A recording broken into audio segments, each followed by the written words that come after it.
এই গাইস, কেমন আছো তোমরা? সবাই আশা করছি তোমরা সবাই খুব খুব ভালো আছো। আমিও খুব ভালো আছি। সকাল সকাল উঠে একদম ফ্রেশ হয়ে চলে এসেছি এই ছাদে। তো ছাদের ভিউটা তোমাদের দেখিয়ে দিলাম। সত্যি মর্নিং ভাইব একটা খুবই ভালো লাগে এই সময়টা। তো আজকে হচ্ছে হ্যাপি চিলড্রেন্স ডে, সবাইকে জানিয়ে রাখি।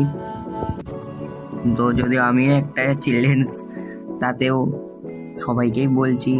তো চলো, আমি এখন পড়তে হবো, তাই এই জামা প্যান্টটা পরে নিয়েছি। চলো, তাও দেখিয়ে দিচ্ছে আকাশের অবস্থাটা তোমরা দেখো। আর এই জায়গাটাতে দেখো রোদ আসছে, মানে সূর্য উঠেছে, রোদ তো আসছে অবভিয়াসলি।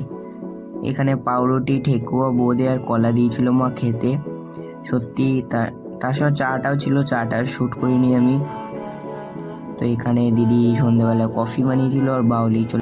তারপরে গাইজ এখানে আঁকতে বসেছে আমি। দেখো এই আঁকাটা এঁকেছি, তোমাদের কেমন লাগছে আঁকাটা অবশ্যই বলবে। যদিও ঠান্ডা লাগেছে, গলাটা বসে গেছে।